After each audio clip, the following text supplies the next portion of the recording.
nombre es Alonso Salas. Para aquellos que no me conocen, yo trabajo para la empresa Accenture. Tengo ya 12 años de estar trabajando como desarrollador, unos 3 años de estar trabajando en Drupal, más o menos, más que todo en la parte de Drupal 8. Y hoy quiero compartirles algunos datos y hablar un poco de una frase que es muy común en la comunidad, y es que se dice en la comunidad: hay un módulo para eso. Veamos unos datos tal vez importantes del sitio actual de Drupal, tomado de hace unos días. En Drupal registrados, solo en Drupal.org, hay un total de 43.000 módulos disponibles. De esos 43.000, el 61% son proyectos ya, digamos, que se pueden utilizar. De ese 61%, se dividen en esta cantidad por versión. Entonces estamos hablando que para Drupal 8 hay un 28% de esos módulos. O sea, estamos hablando de 7.300 módulos que se pueden utilizar ya dentro de los proyectos.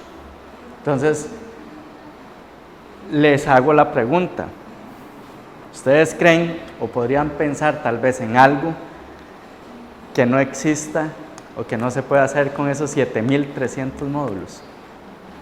Muy difícil. Entonces, por eso hay un módulo para eso.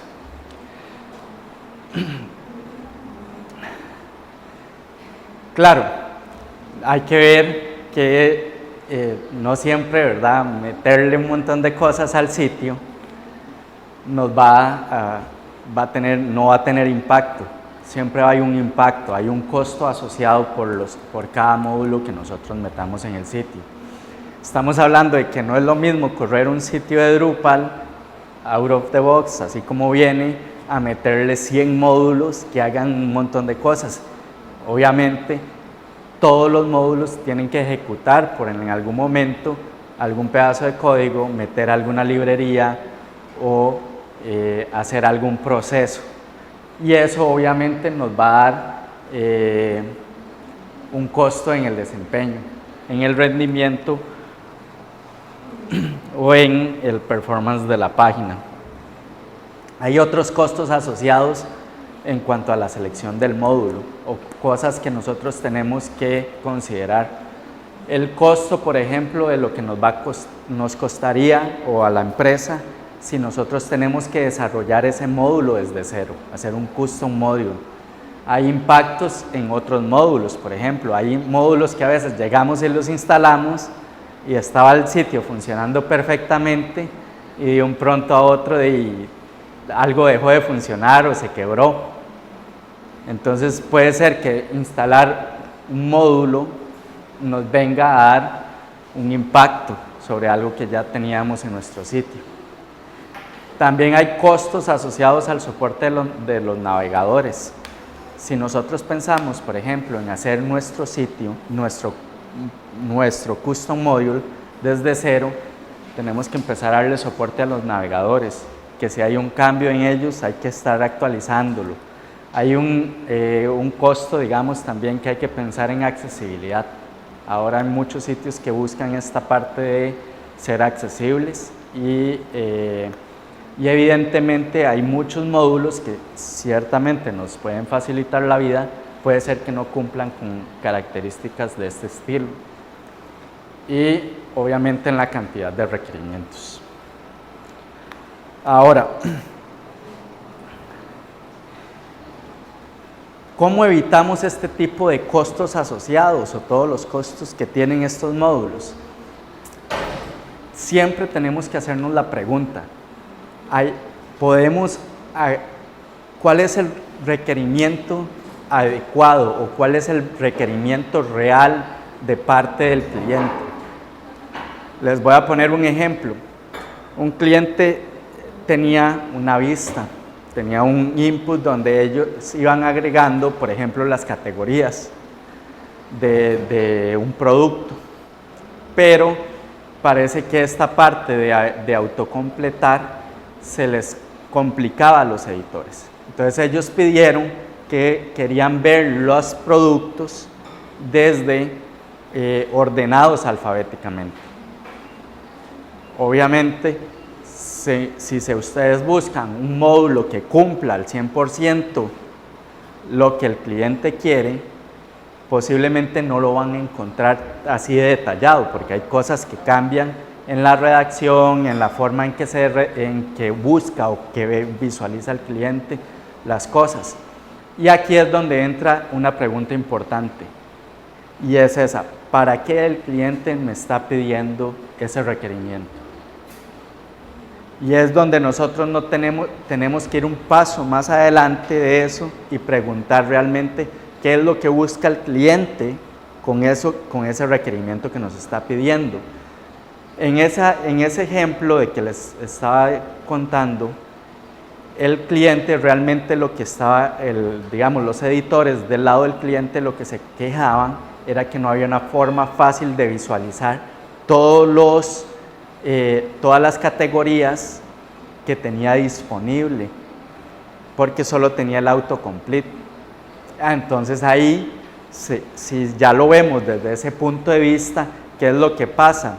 Que entonces vamos y buscamos alternativas para cumplir el requerimiento del cliente y tal vez evitarnos tener que agregar un módulo.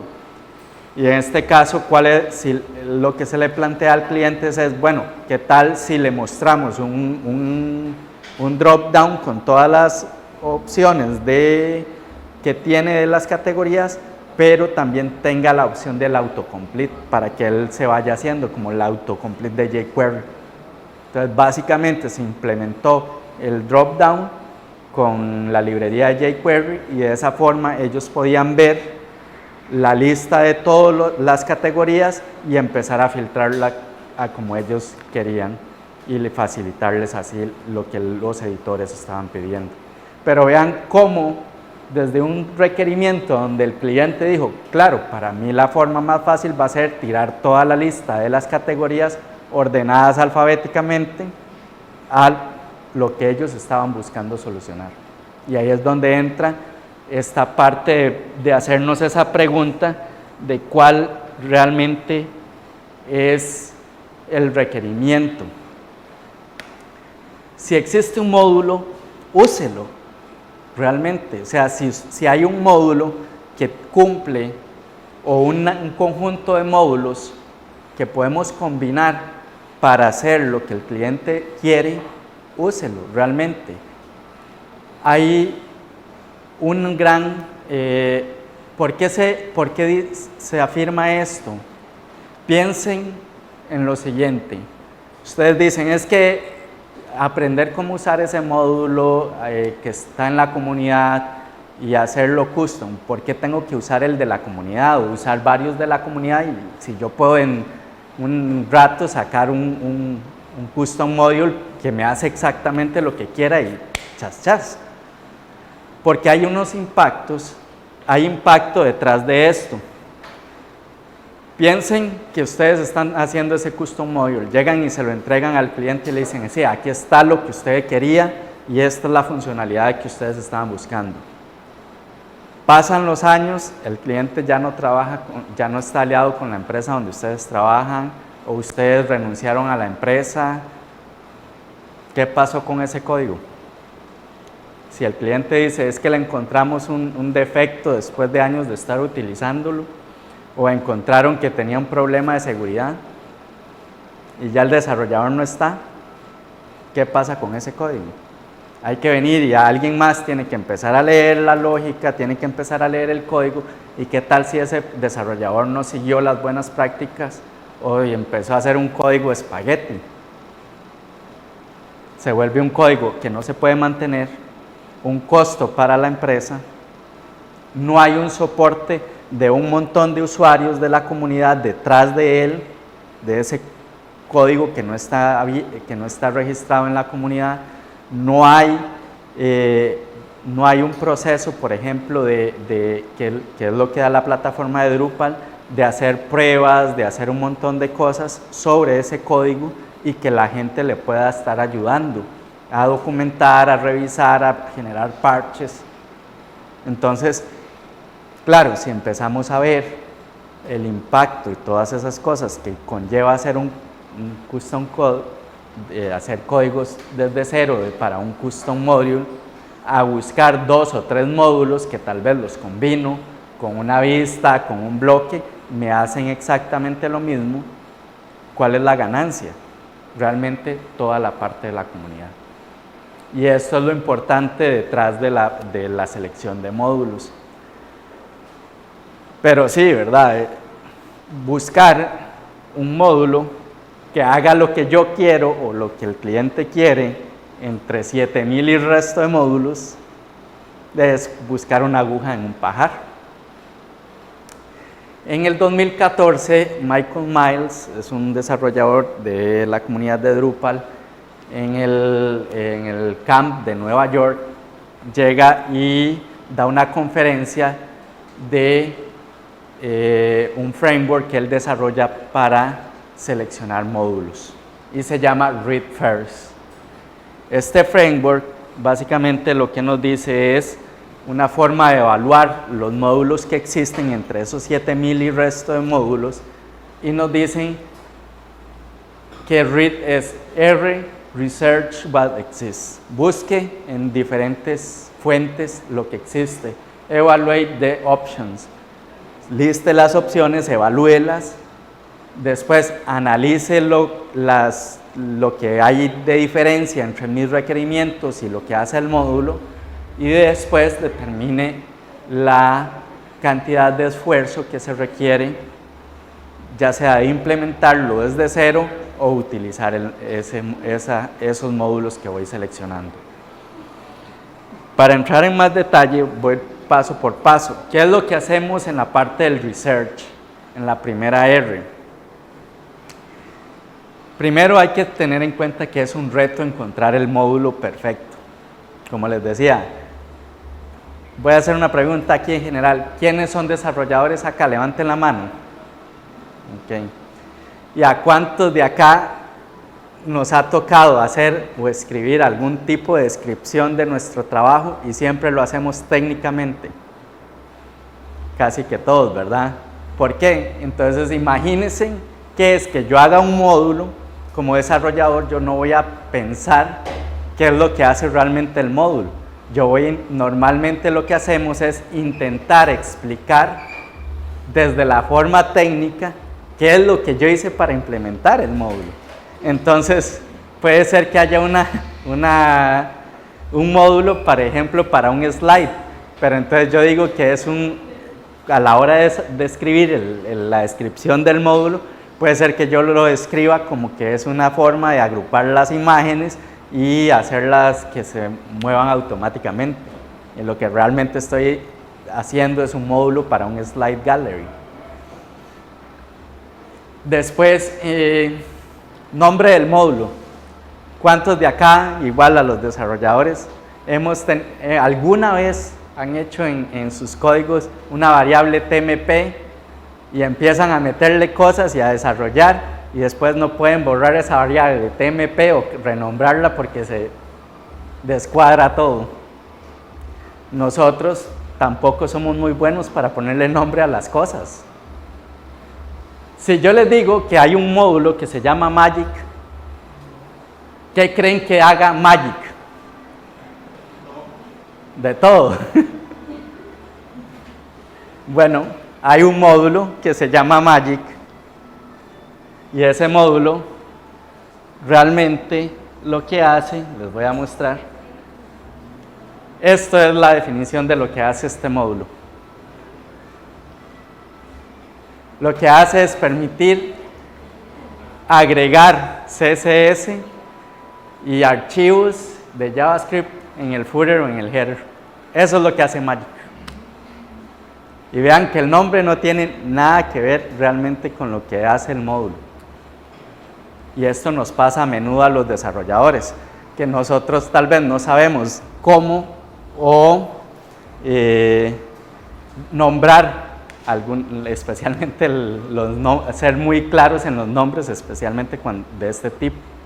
Entonces, ya van viendo un poco por qué se complica a veces encontrar el módulo específico o que tenga las mismas características de lo que nosotros buscamos en los requerimientos. Y seamos sinceros, Drupal es una comunidad enorme al nivel del mundo. Hay de todo tipo de lenguajes de desarrolladores de diferentes países con diferentes lenguas nativas y normalmente hacen traducciones de su idioma original al inglés y esas traducciones a veces no son tan exactas. Entonces, imagínense en la descripción de algo que está escrito por un desarrollador, traducido tal vez en Google Translate, y lo van y lo pegan así como sale. A veces salen palabras que tal vez no era lo que se querían buscar o lo que querían definir el módulo. Y como les decía, siempre buscamos eso, ¿verdad? De cómo lo hizo a lo que hace realmente el módulo.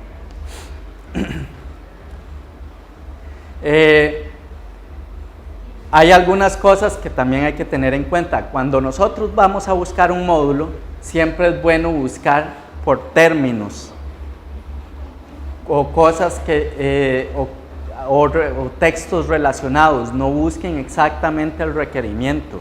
Siempre se recomienda que ustedes busquen palabras, que si es una galería, entonces busquen slider, gallery, foto, algunos términos que se relacionen al requerimiento que ustedes realmente están buscando. Y si pueden, busquen cuando hacen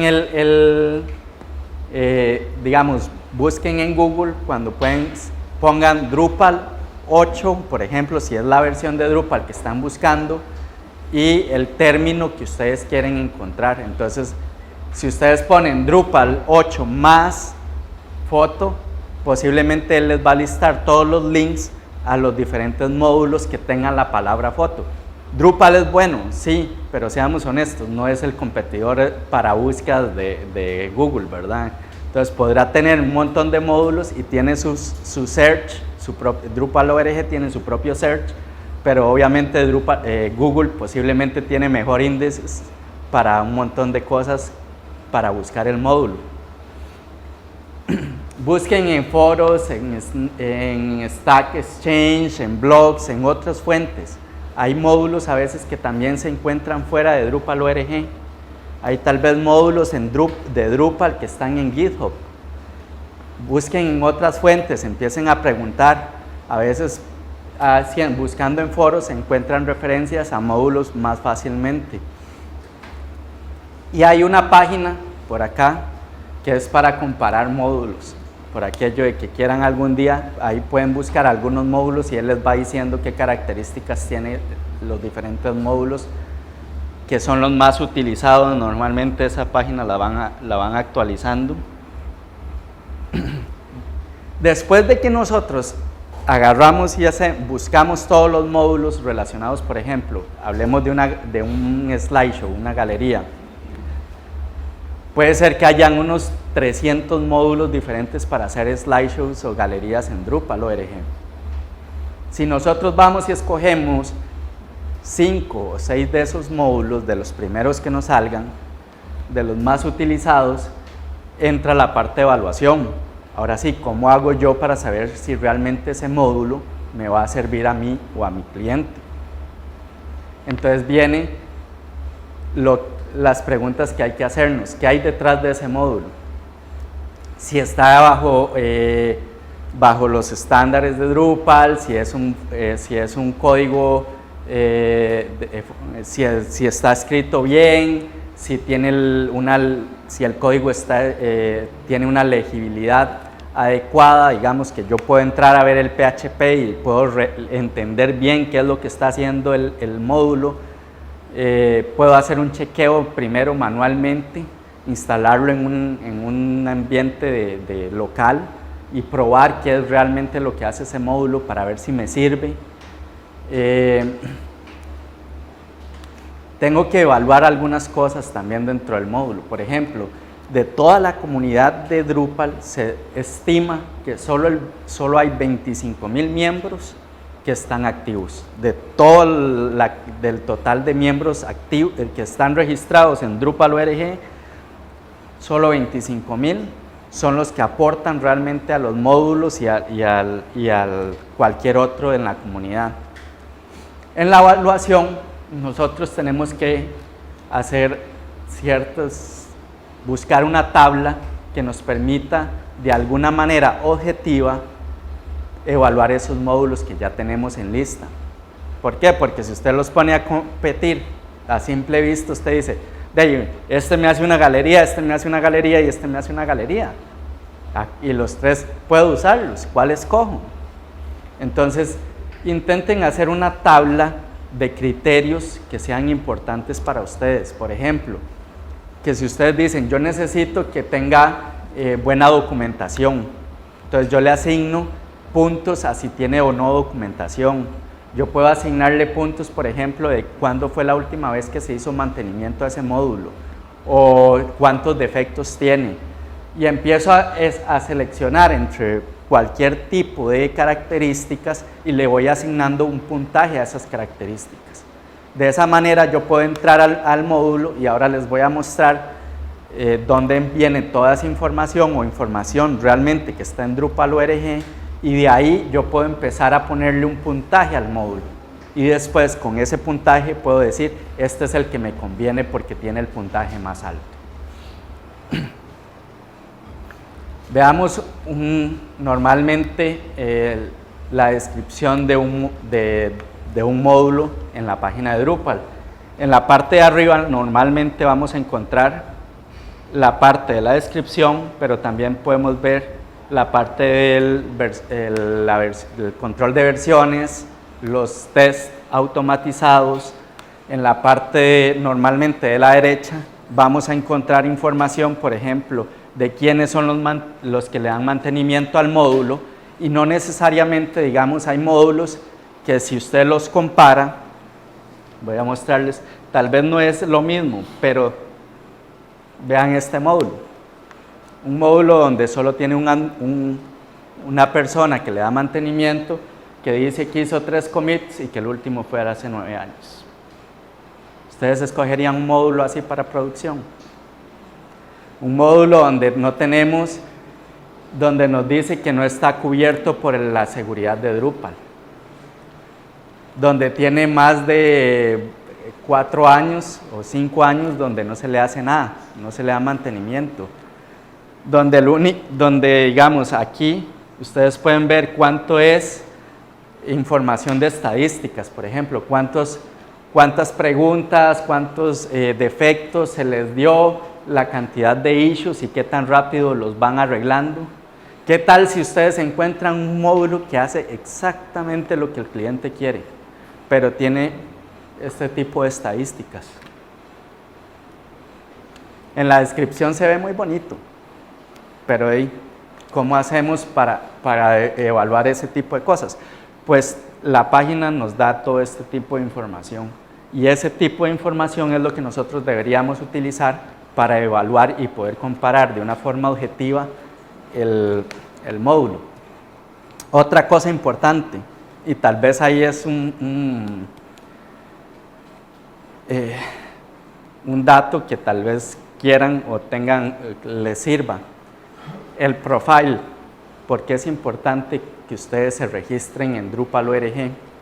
Porque hay formas de contribuir. Por ejemplo, ustedes pueden ayudar con traducciones, con revisiones de código, pueden ayudar con documentación, a mejorar la documentación y ese tipo de cosas.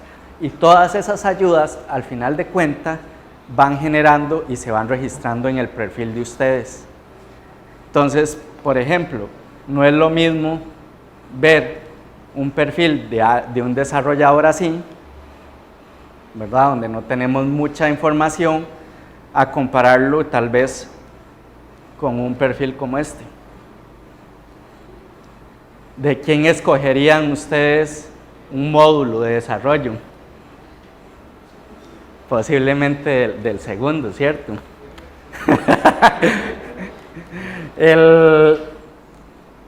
Hay cosas, digamos, que hay que tomar en cuenta y todo eso es la idea de esta segunda fase de la evaluación. Si tenemos suerte, al final de cuentas, vamos a terminar con 2 o 3 opciones. La idea es ir filtrando esa lista y dejar tal vez las 2 opciones mejor que nos salgan de la evaluación. Después de tener esas 2 opciones, entonces vengo y analizo la diferencia con mis requerimientos. Y aquí es el primer criterio para poder escoger es el módulo hace lo que me están pidiendo, básicamente. Cumple con lo que me están pidiendo. Sí, no, necesito algo más.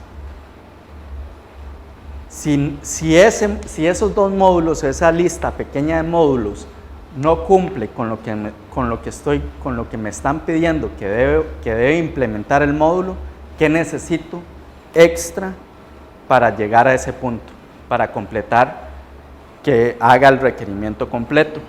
Y ahí es donde entra la parte de ampliar su conocimiento y empezar a ver vistas, bloques, custom blocks, taxonomies, y tal vez en combinación con algunas de esas cosas que ya vienen dentro del core de Drupal, puede ser que hagamos que estos requerimientos ya se vuelvan mínimos y podamos hacer un cambio dentro de lo que se nos pide y presentarlo al cliente. Y por último, el último paso del framework es determinate, que es básicamente defina la cantidad de esfuerzo. Y entonces ahí es donde yo les decía, hay que evaluar cuál va a ser el esfuerzo de yo solo llegar y implementar un módulo que ya está hecho, agregarle una vista, agregarle un bloque o por ejemplo ese tipo, o hacer el código desde cero. Si no hay definitivamente un módulo en esos 7000 y resto de módulos que haga algo parecido a lo que ustedes quieren y que no pueden hacerlo, debería hacerme la pregunta, ¿y qué tal si hay otra forma de hacerlo? Con alguna otra cosa que nos dé Drupal. Como lo decíamos, podemos usar Entity Reference en los fields, podemos utilizar vistas, podemos utilizar filtros dinámicos y otras cosas, por ejemplo, que tenemos que tomar en cuenta la experiencia de los desarrolladores. No es lo mismo llegar a darle que alguien haga un módulo desde cero teniendo un desarrollador experimentado a alguien que viene empezando a aprender. Sabe usar los hooks, ese tipo de cosas. Y si, por ejemplo, después me piden cambiar ese módulo custom, ¿cuánto me va a costar darle mantenimiento? En nivel de mantener a alguien, todavía el desarrollador que hizo ese módulo, ¿por cuánto tiempo yo tengo que darle ese soporte al cliente? Y básicamente eso es el proceso de selección de módulos. Como ven, al final de cuentas, lo que quiero darles siempre es entender un poco de cómo, de que realmente es muy difícil que entre 7000 y algo de módulos que están para Drupal 8 y que hay un montón más para Drupal 7, no podamos tener o sea, que haya alguien que no se le haya ocurrido esa idea de implementar algo similar. Muchas de las páginas casi siempre tienen las mismas características o los mismos elementos. Posiblemente ya existe un módulo para eso. ¿Preguntas?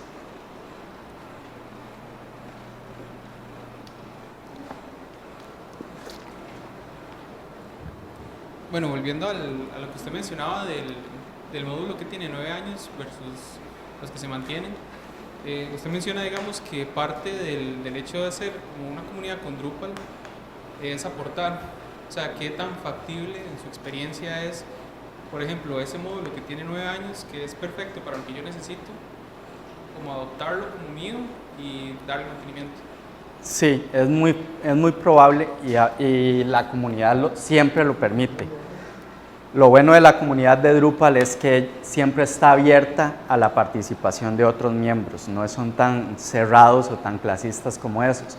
Y por eso se maneja el control de versiones. Usted puede llegar, generar un branch, hacer sus modificaciones, hacer sus mejoras y después proponer un pull request. El developer, el original, es el que va a determinar si esos cambios, esas mejoras que usted está proponiendo funcionan bien para lo que es la visión del módulo. Pero lo bueno es que ese branch tuyo quedaría dispuesto también para otros miembros en la comunidad. Entonces puede ser que tal vez a veces usted llegue y se mete al módulo, encuentra 3 branches y lees la descripción en el README y lo que ellos dicen es: mira, sí, yo este módulo lo utilicé, pero le hice esta y esta mejora y está en este branch o está en este parche. Entonces siempre lo puedes hacer. Tal vez no llegue a estar unido con el branch principal, pero es algo que tal vez ellos estaban pensando de alguna otra manera y puede ser que a muchos otros usuarios les sirva esa parte, ese cambio que hayas hecho. Pero no quedaría como... Pero ese branch, ¿cómo se ve? Porque no sería parte de las búsquedas que hago yo para encontrar el módulo. Normalmente, por eso les digo, cuando ustedes hacen la búsqueda si usan las búsquedas posiblemente de Drupal, tal vez no le lleguen específicamente a ese foro o a esa parte del branch, pero si buscan en Google, Google también va a ir a buscar en todos los comentarios normalmente de los issues y de los open tickets y todo eso. Entonces, por eso les digo, a veces no se queden solo con la búsqueda que les da Drupal. Usen, digamos en este caso, páginas específicas que están más especializadas y que tal vez les pueden llegar a ese branch, porque al final de cuentas son informaciones expuestas en internet. Entonces, puede ser que les lleguen por ahí. ¿Alguna otra pregunta?